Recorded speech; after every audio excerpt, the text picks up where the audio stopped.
Catholic hospitals choose not to perform abortions, right? Well, a brand new lawsuit, the ACLU, is trying to force them to perform abortions now, and they say the policies of Catholic hospitals are not based on medicine. Does the ACLU have a case here? Here to debate this is attorney Eboni Williams and President and CEO of Americans United for Life, Charmaine Yoest. Thanks, ladies, for being with us. Of course. Hi, Ainsley. Hi. Well, Eboni, I'll start with you. Why would the ACLU want to force a Catholic hospital to do something that goes against everything they believe in?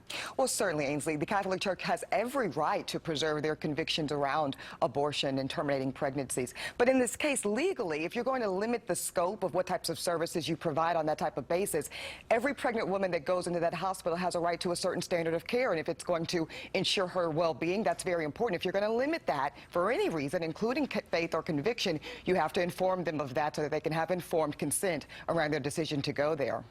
All right, Charmaine, what are your thoughts? Because, you know, as women, we all have choices. We could choose to go to another hospital if we're in that situation. But what do you think about this?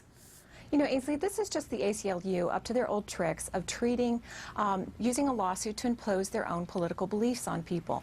You know, when you're a woman who's pregnant, you want to go to a doctor who treats you as two patients. You've got the mother and the baby. And that is the only thing that's going on here in these Catholic hospitals. The directives that the bishops have given to the hospitals is very, very clear. There's two patients, and when you're in a situation, a crisis situation with a mother, and she needs life-saving care, it's very clear that they're obligated to give that care to her. So there's really not an issue here at all. It's just the ACLU trying to score political points and to force doctors to go against their conscience. Well, to be fair, though, there really is an issue, respectfully, in the sense that sometimes the well-being of the mother and the survival of the fetus are in conflict with each other, and that's really why we have medical acts that actually speak to that specifically. We have an Emergency Medical Care Act, and that's actually the basis of this lawsuit, is that, in fact, these hospitals are violating that very federal statute.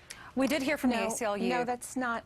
Yeah, go. Keep talking, Charmaine. Sorry. That's really not the case at all. There's not a lot of confusion. It's just the ACLU trying to come in and get in between the doctor and the patient. The doctor has to be empowered to make critical decisions at the moment of crisis. And you can't have the ACLU coming in and saying, you must choose abortion. There's a big difference between a direct abortion and an abortion that occurs in a situation where you're trying to save either the mother or the baby. Well, certainly, you're exactly right. And there's many of these abortions in the 5 cases that they cite in the lawsuit are because there have already been incomplete miscarriages. There's already been a rupturing of the membrane, and so unfortunately the survival of the fetus is really no longer viable, and that's certainly why they're moving forward with those choices. Eboni, well, you know, Eboni, it's important for readers to know that there was another case just like this where the federal judge dismissed the ACLU trying to do this exact same thing. You're right.